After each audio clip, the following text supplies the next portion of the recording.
నమస్కారం, welcome to GK news 9. కార్మిక సంక్షేమ సంఘం ప్రధాన కార్యదర్శి బండారు సంపత్ పటేల్ గారిని మాట్లాడుతున్నా.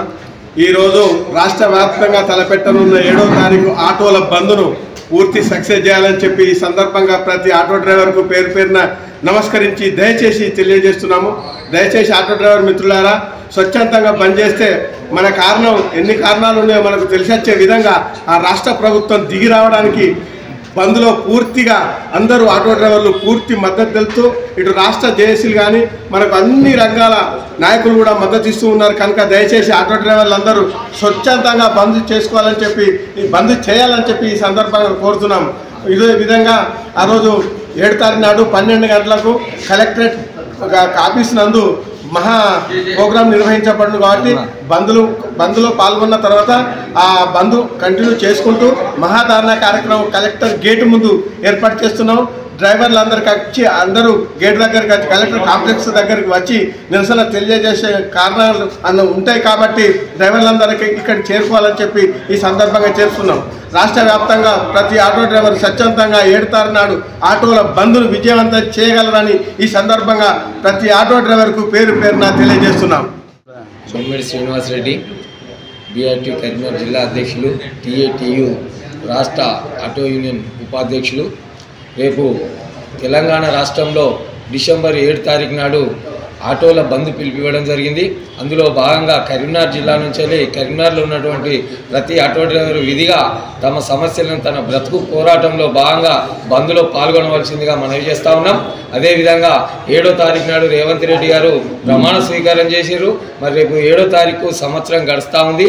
మరి అయ్యాను ప్రమాణం చేసిన సందర్భంలో ఇవాళ ఆటో డ్రైవర్లు 65 మంది ఆత్మహత్యలు చేసుకొని చనిపోయారు. వాళ్ళ శవాల మీద పేరాలు ఏర్కొన్నట్టు వల్ల మీరు విజయోత్సవ సభలు జరుపుకుంటూ ఉన్నారు. రేపు పెద్దపల్లిలో జరిగే బహిరంగ సభల్లో ఖచ్చితంగా రేవంత్ రెడ్డి గారు ఖచ్చితంగా ఆటో డ్రైవర్ల పక్షాన మాట్లాడాలి. ఆటో డ్రైవర్ల సంక్షేమ బోర్డును, చనిపోయిన ఆటో డ్రైవర్లకు ఎక్స్గ్రేషియా మరియు ఆటో డ్రైవర్ల కుటుంబాలకు భద్రత కల్పించే విధంగా చర్యలు తీసుకోవాలని చెప్పేసి సందర్భంగా కోరుతా ఉన్నాం. మరి మేనిఫెస్టోలో ప్రకటించినట్టుగా ప్రతి ఆటో డ్రైవర్కు 12,000 రూపాయలు ఇచ్చే విధంగా చర్యలు తీసుకోవాలి. మరి రాబోయే రోజుల్లో రేపు 7వ తారీఖు నాడు బందే కాదు, మరి మా సమస్యల మీద పోరాటం చేయడం కోసం రాబోయే రోజుల్లో జేఏసీగా మేము అందరం తెలంగాణ రాష్ట్రంలో అన్ని సంఘాలు జేఏసీ ఏర్పడి ఖచ్చితంగా పోరాటాలు చేస్తామని చెప్పి చర్చిస్తూ ఉన్నాం. ఆటో డ్రైవర్లను ఆదుకునే విధంగా చర్యలు తీసుకోవాలి. మరి కరీంనగర్ నుంచి ప్రాతినిధ్యం వహిస్తున్నటువంటి మంత్రివర్యులు పొన్నం ప్రభాకర్ గారు మరి రాష్ట్ర రవాణా శాఖలో ఉండి మరి వాళ్ళ ఆటో డ్రైవర్ల స్థితిగతులపై పూర్తి అవగాహన ఉన్నటువంటి మంత్రి గారు మీరైనా చర్య తీసుకొని రేవంత్ రెడ్డి గారికి ఆటో డ్రైవర్ల విషయాలను చెప్పాలని చెప్పేసి సందర్భంగా పొన్నం ప్రభాకర్ను కోరుతా ఉన్నాం. మీరు రవాణా శాఖ మంత్రిగా ఉన్నారు కాబట్టి వెంటనే ఆటో డ్రైవర్ల సమస్యలను అర్థం చేసుకొని ఆటో డ్రైవర్ల బతుకులను, ఆటో డ్రైవర్ల కుటుంబాలను ఆదుకునే విధంగా చర్యలు తీసుకున్నట్టయితే రాబోయే రోజుల్లో మంచి ఉంటుంది. లేకపోతే ఖచ్చితంగా కాంగ్రెస్ ప్రభుత్వం మెడలు వంచైనా మరి రాబోయే రోజుల్లో ఖచ్చితంగా మా ఆటో డ్రైవర్ల రుచి చూపిస్తాం. రేపు 7వ తారీఖు నాడు రాష్ట్ర వ్యాప్తంగా జరుగుతున్న బంద్లో కరీంనగర్ జిల్లా నుంచి ప్రతి ఆటో డ్రైవర్లు పాల్గొంటున్నామని చెప్పేసి సందర్భంగా తెలియజేస్తాము. ఏదైతే 7వ తారీఖు నాడు రాష్ట్ర వ్యాప్తంగా జరిగే ఆటోల బంద్ పిలుపు కార్యక్రమం ఏదైతే ఉందో మా మిత్ర సంఘాలు బంద్ పిలుపునిచ్చినాయి. అదే సమయంలో మేము కూడా బంద్కు సంపూర్ణ మద్దతు తెలియజేస్తూ మా 33 జిల్లాలో మా జిల్లా నాయకులు అందరూ కూడా బంద్లో పాల్గొని విజయవంతం చేయాలని పిలుస్తూ ఉన్నాం. అదే సమయంలో ఈ రాష్ట్రంలో 7,50,000 పైచిలకు ఆటో కార్మికులు ఉన్నారు. వారికి వారి సమస్యలు అందరికీ తెలుసు. మరి ఎన్నికల మేనిఫెస్టోలో శ్రీధర్ బాబు గారు, మన ఉమ్మడి జిల్లా మంత్రి శ్రీధర్ బాబు గారు మరి ఏదైతే ఎన్నికల మేనిఫెస్టోలో పెట్టిందో సంవత్సరానికి 12,000 రూపాయలు, అదే సమయంలో సంక్షేమ బోర్డు అని ఇతరత్ర కార్యక్రమాలు ఆటోల కోసం మరి మేనిఫెస్టోలో పెట్టడం జరిగింది. అదే సమయంలో ఇక్కడ ఉమ్మడి జిల్లా నుంచి ఇంకో మంత్రి మరి పొన్నం ప్రభాకర్ గారు ఉన్నారు.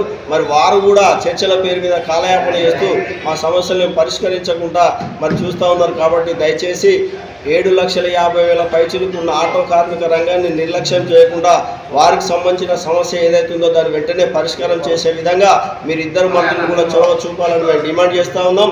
అదే సమయంలో మీరు ఏదైతే మరి చెప్పిందో దాన్ని కట్టుబడి ఉండకుండా నిర్లక్ష్యం వహిస్తే రేపు బంధు జరిగే కార్యక్రమంలో ఏదైనా అవాంఛనీయ సంఘటనలు జరిగితే మీరే బాధ్యత వహించాల్సి ఉంటుందని హెచ్చరిస్తూ ఉన్నాం. అదే సమయంలో విజయోత్సవ సభలు మరి కాంగ్రెస్ ప్రభుత్వం ఏం సాధించిందో, ప్రజలకు ఏం సేవ చేసిందో మాకు తెలియదు కానీ విజయోత్సవ సభల పేరు మీద సంవత్సరం గడిచింది, విజయోత్సవాలు చేసుకుంటామని చెప్తా ఉన్నారు. రేపు పెద్దపల్లిలో కూడా మీరు విజయోత్సవ సభ పెట్టుకున్నట్టు తెలిసింది. విజయోత్సవ సభలు మీరు జరిగే సభలు ఏవైతే ఉన్నాయో 65 మంది ఆటో డ్రైవర్లు చనిపోయి ఉన్నారు. మీరు చేసిన నిర్వాహకం వల్ల, ఆర్టీసీ ఫ్రీ తీసుకురావడం వల్ల 65 మంది ఆటో డ్రైవర్లు గిరాకీ లేక ఆత్మహత్యలు చేస్తున్నారు. మరి వాళ్ళు చనిపోయినందుకు విజయోత్సవం సభలు చేస్తున్నారా? వాళ్ళ శవాల మీద మీరు విజయోత్సవ సభలు చేస్తున్నారా? మీరు రేపు జరగబోయే సభలో మీరు నోరు విప్పాల ముఖ్యమంత్రి గారిని కోరుతా ఉన్నాం, డిమాండ్ చేస్తూ ఉన్నాం. మీరు రేపు నోరు విప్పి మీరు ఏదైతే ఆటో డ్రైవర్లకు హామీ ఇచ్చిందో ఆ విషయంలో స్పష్టత ఇవ్వాలి. అది ఎప్పుడు పరిష్కారం చేస్తారో కూడా చెప్పాలి. రేపు నోరు విప్పకుంటే మా నిరసన కార్యక్రమాలు కొనసాగుతూనే ఉంటాయి. ఏ రూపంలో ఏం జరుగుతుందో కూడా తెలియని పరిస్థితిలో ఉన్నది. ఆత్మహత్యలు జరుగుతూ ఉంటే చూసుకుంటూ ఉంటారు ఆటో నాయకులుగా ఉండి మేము. కాబట్టి దయచేసి ఎంబటే మీరు నోరు విప్పాలి. దానికోసం ఈ ఉమ్మడి జిల్లాలో ఉన్న ఇద్దరు మంత్రులు కూడా చొరవ చూపి రేపు జరిగే కార్యక్రమంలో మా సమస్యల మీద స్పష్టత ఇవ్వాలని కోరుతా ఉన్నాం. అదే సమయంలో రేపు 4వ తారీఖు నాడు అన్ని జిల్లాలలో జిల్లా నాయకులు అందరూ కూడా, జిల్లా అధ్యక్ష కార్యవర్గాలు అందరూ కూడా జిల్లాల వారీగా ప్రెస్ మీట్లు పెట్టండి. ఆటో బంద్ను విజయవంతం చేయాలని జిల్లాలో ఉన్న అధ్యక్ష కార్యదర్శులు జిల్లా హెడ్ క్వార్టర్లో ప్రెస్ మీట్లు పెట్టాలి. అదే సమయంలో 7వ తారీఖు నాడు బంద్ విజయవంతం జరగాలి. దానికోసం జిల్లా శ్రేణులు అందరూ కూడా కృషి చేయాలని సందర్భంగా నేను కోరుతా ఉన్నాను. మర్తెల రాజేందర్, కరీంనగర్ జిల్లా ఉమ్మడి జిల్లా ఇన్ఛార్జ్ మరియు కరీంనగర్ టౌన్ అధ్యక్షులు. ఈరోజు మా ఆటో డ్రైవర్లకు జరుగుతున్నటువంటి మహాలక్ష్మి పథకంలో తీసుకొచ్చిన స్కీమ్లో ఆటో డ్రైవర్లు చాలా విధాలుగా నష్టపోవడం జరిగింది.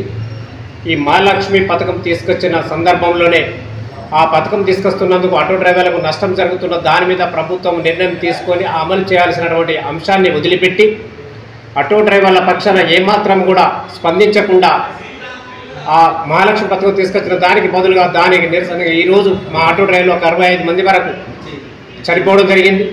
ఈ చనిపోయినటువంటి వారి శవాల మీద ఇవాళ విజయోత్సవ సభలు జరుపుకుంటున్నటువంటి ప్రభుత్వం రేపు పెద్దపల్లిలో జరుగుతున్న విజయోత్సవ సభలో రాష్ట్ర ముఖ్యమంత్రి వర్యులు ఆటో డ్రైవర్ల పక్షమైన ఒక ప్రకటన చేయవలసిన అవసరం ఎంతైనా ఉందని చెప్పేసి ఈ సందర్భంగా మేము సంఘం తరఫున డిమాండ్ చేస్తూ ఉన్నాం.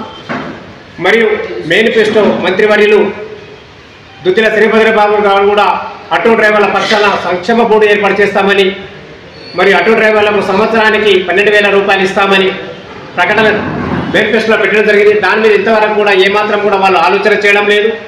రవాణా శాఖ మంత్రి వాళ్ళు ఈ ఆటో సంఘాలతో సంబంధం ఉన్నటువంటి మంత్రి, మరి రవాణా శాఖ మంత్రి కూడా మరి ఆటో డ్రైవర్లకు నష్టం జరుగుతున్నదా లేదా అని చెప్పేసి ఎంక్వైరీ చేసి ఆ పక్షాన కూడా వాళ్ళు ఏమాత్రం కూడా ఆలోచన చేయడం, ఎగతాళి చేస్తున్నారో తప్ప ఆటో డ్రైవర్ల నష్టాన్ని గుర్తించడం లేదు.